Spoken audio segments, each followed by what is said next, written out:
This is the second video in this series as I walk you through the process that I follow when tillering a heavyweight English longbow. I'm using a pre-tapered and shaped tri-laminate stave. It's a great way, in my opinion, for aspiring or beginner bowyers to start learning the art and craft of tillering.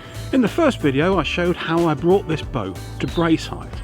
Now I'm going to show you what I do when I'm tillering out a bow like this. But first, a little word of warning. So that's an unintended demonstration of what the stress and load placed upon the tillering system of an English longbow that's fairly heavy in weight can do. Always make sure that the equipment you use is up to the job, especially if you're working on a heavy longbow.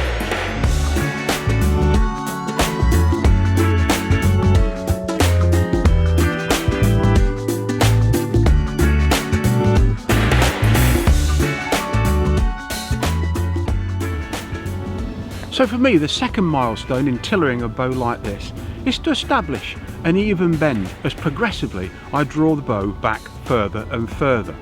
It's braced now fully at 6 inches. The scale is therefore reading 0, and now the scale begins to indicate the draw weight that I'm actually putting on the bow itself.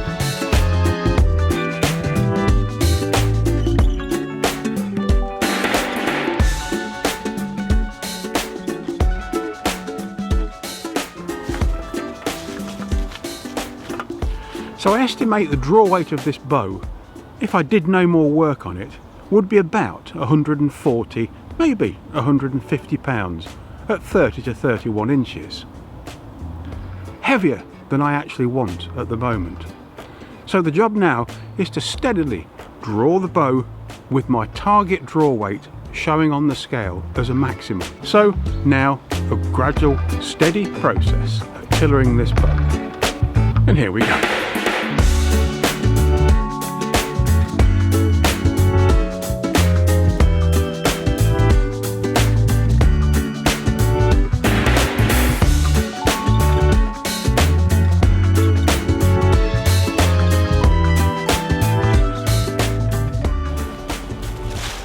So I'm now exercising the bow 30, 40 times just to see what the limbs are doing.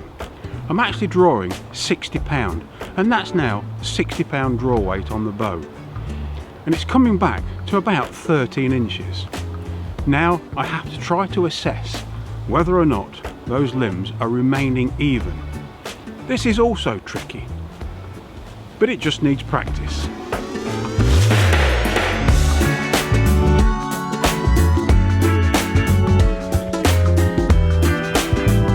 If you're struggling to see how the limbs are bending, a simple straight flat block of wood like this run along the belly will clearly show where it's bending and where it's flat, therefore where it's stiff.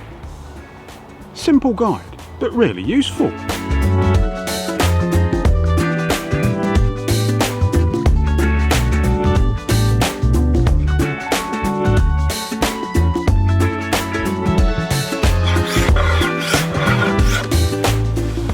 At this stage I prefer to use just a cabinet scraper to take the wood down. If I was to use a rasp, the tool marks that it would leave may be 1 millimetre, almost 2 millimetres deep with some rasps.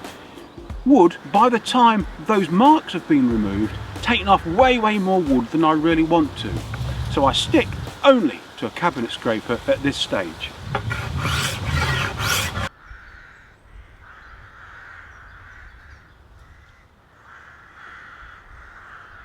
When I'm tillering, I'm not just looking at this shape. I'm also making sure that the string falls across the handle, that it lies down the centre. This one is showing a slight tendency for the string to go one side, and that means the limbs perhaps are a little slightly twisted, a little uneven in this plane, side to side. To exaggerate, if the string is going that way from the handle, then it means this side of the bow is weak and this side is strong. So in that case, what I do is remove wood from the side. If it was a self bow, I could probably heat it and straighten the limbs, but with a laminate because it's glued, I can't do that. So I take wood gradually off the side to bring that string back in line to the centre. It is just a little way off, but if it's off now, it'll get worse further on. So I'm going to put that right now by taking wood gradually off the side of the bow to bring that string right down the centre of the handle.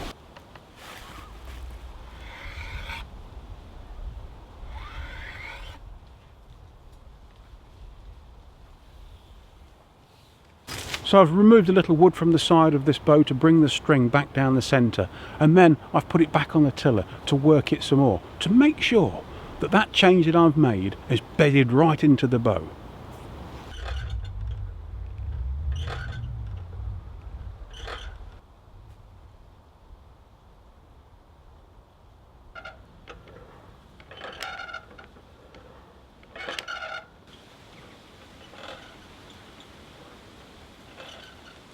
So the bow is coming back now about 16 inches, showing 80 pound on the scale.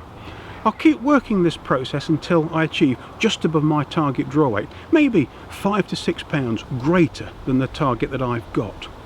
Then, if I'm happy with the shape, I keep moving the bow nearer and nearer to its eventual draw length, which in the case of this bow will be 31 inches. So I'll use the scale to guide me. I'll never exceed the draw weight that I'm looking for, including a few pounds extra. Those few pounds are to allow for me to sand the bow down at the end. It will lose weight during that time. So I always try to aim for a draw weight a little greater than the finished draw weight. Still a long way to go. 15 inches at the minute, another 16 to go.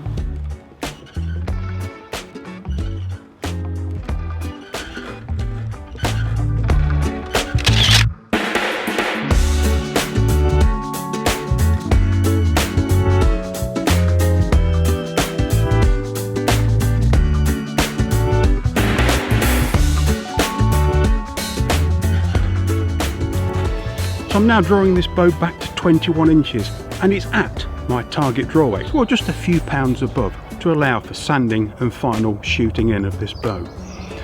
The next process is simply to work this bow down towards the draw length that I'm looking for, which is 31 inches. I'll do that by following broadly the same process, but now I'll probably be taking a little bit off the handle and all the way along the length of the bow. The shape looks to me okay. So I'm gradually going to move that shape down until I get the target draw weight at my target draw length.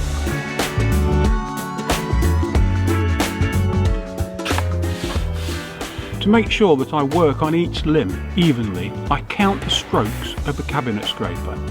I'm working on the belly and rounding the sides, putting a bit of a radius on them now as I do this. So it's been 10 strokes for this limb from the centre out, and now I shall reverse the bow and do 10 strokes from the centre out towards the tips. Not too concerned about the tips right now, I'll work on them towards the end, but right now I'm working between the centre and about the last 6 inches of this bow.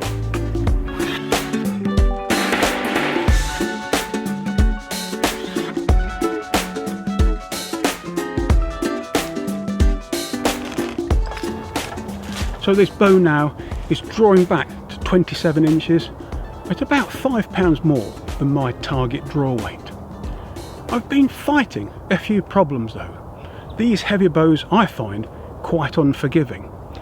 This tip here is persistently stiff. Doesn't matter what I do, it's still refusing to come round. So I'm taking a little bit off at a time and working it some more.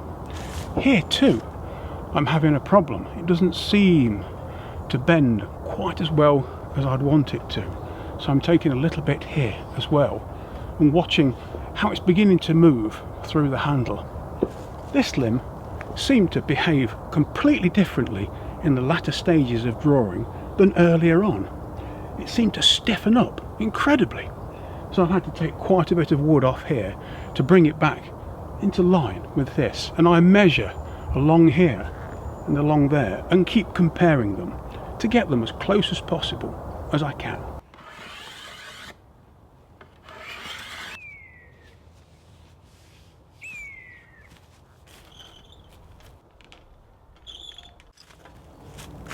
So the bow is now at 28 inches draw at my target draw weight. Still working on this limb and on this limb a little bit. Now I'm taking just the merest little bits of wood off each time I scrape. So easy, I find, for me to go wrong at this stage.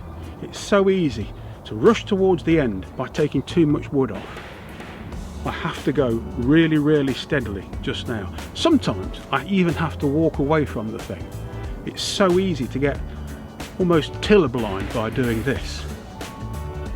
So if you're doing this and get stuck, go away for a little while, leave it alone, put it down for the day, put it down for the night, start again with fresh eyes the following day. But I'll keep going on this one.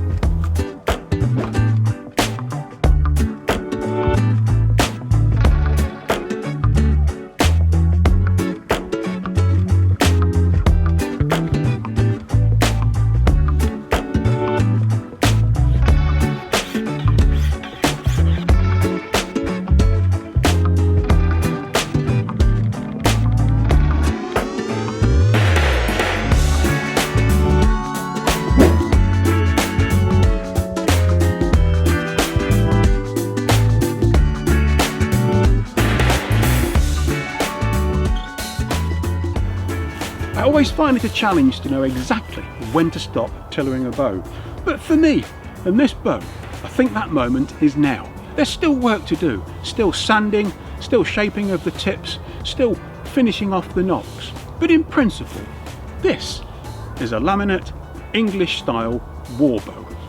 It's only £105 and after sanding it'll be around about £100 at 31 inches. In Warbow terms, this is merely an apprentice. Real Warbows were way in excess of this in draw weight, 150, 60, 70, 80, maybe beyond that in pounds.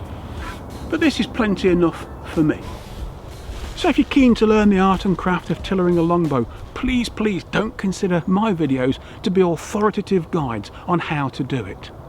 There are many people way more experienced than me that show their way of tillering a bow. Keep an open mind, study these methods as well.